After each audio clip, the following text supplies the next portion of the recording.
में कई मांगे हैं हमारी। सबसे बड़ी मांग ये है कि जो सीजीआई है, चीफ जस्टिस ऑफ इंडिया, उनके ऊपर एक गलत मानसिकता के व्यक्ति ने जूता फेंका है, जिससे कि एक वकील कौम है उसको भी बहुत बड़ा आघात लगा है, उनकी भी बेइज्जती हुई है। उस वकील के खिलाफ सख्त से सख्त कार्रवाई होनी चाहिए। उसका लाइसेंस कैंसिल हो चुका है।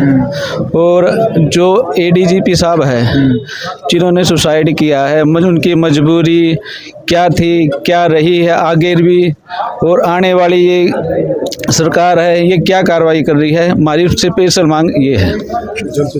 जो एडीजीपी साहब थे उन्होंने मनीषा वाले उसमें काफ़ी आप बोल रहे हैं कि सबूत वगैरह जुटा लिए थे, एक दूसरे से प्रकरण जुड़ा हुआ था, तो कुछ बड़े चेहरे एक्सपोज हो सकते थे इससे। जो ये भिवानी में मनीषा हत्याकांड हुआ है उसकी जांच एडीजीपी साहब कर रहे थे। उनके हाथ बहुत बड़े सबूत वगैरह लगे थे और जल्द ही चाहते थे कि इस मामले का खुलासा हो, क्योंकि सीबीआई भी अपने स्तर पर इस पर बहुत बड़ी जांच करने लगी हुई है। और कहीं ना कहीं है ना, कई बड़े आईएएस आईपीएस ऑफिसरों को इस बात का डर था कहीं हमारा नाम इस चैनल में ना आ जाए, और इस वजह से उनको है ना इतना मजबूर किया गया, जातिगत रंजिश के तहत उनको इतना प्रताड़ित किया कि उनको आत्महत्या करने के लिए मजबूर हुआ है पड़ा।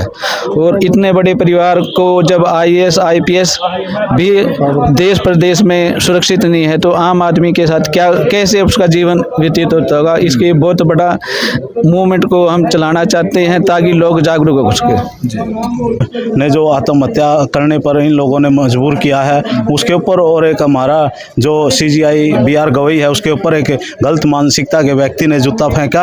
आज वो 71 साल का आदमी है, उसने ये नहीं सोचा कि भाई मैं अगर वो किसी और जाति का होता, जनरल जाति का होता, क्या ये काम कर सकता था उसके लिए। लेकिन वो उनके अंदर एक गंदी मानसिकता है, एक गंदी सोच है, मनुवाद से ग्रस्त हैं वो लोग। इसीलिए दलित होने के नाते वो उनको इस देश का सर्वोच्चतम न्यायालय का सीजीआई जज है उसको भी ये नहीं समझते कि भाई जज है इसके ऊपर हमने जूता फेंकना चाहिए कि नहीं फेंकना चाहिए। और ये एक तरह से संविधान की बेइज्जती है, और संविधान को वो लोग बिल्कुल नहीं मानते हैं। फिर से इस देश में मनुवाद को लाना चाहते हैं, मनुस्मृति को लाना चाहते हैं। मेरा तो यही कहना है, ऐसे लोगों को सख्त से सख्त सजा दी जाए। हरियाणा के अंदर इतने बड़े रैंक के पदाधिकारी का शोषण होता रहा, उसके द्वारा सरकार से अन्य विभाग अनुसूचित जाति आयोग से शिकायतें दर्ज कराई गई, लेकिन जाति के कारण उसकी कोई सुनवाई नहीं की गई और उनको इतना लाचार कर दिया गया कि वो अपने सुरक्षाकर्मी के गन से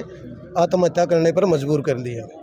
जी अच्छा, परनीला गांव अमरगढ़ है मेरा भाई साहब, बिल्कुल उठा रहे हो मामला, और आपको भी दिख रहा है, ये पब्लिक को भी दिख रहा है भी जो ये मामला है बिल्कुल जुड़ा हुआ है, और कहीं ना कहीं उस मामले को दबाने के लिए ये कांड हो रहे हैं। तो शासन प्रशासन यही अपील करेंगे, जनता जाग चुकी है, जनता को बेवकूफ़ समझने की कोशिश ना करें। और दोबारा फिर अपील है शासन प्रशासन से, निष्पक्ष जाँच हो, किसी दोषी को बचना नहीं चाहिए, कोई भी दोषी, और जो निर्दोष है वो फंसना नहीं चाहिए, उसमें कोई भी है, चाहे वो जातिगत है या विदाउट उसके है।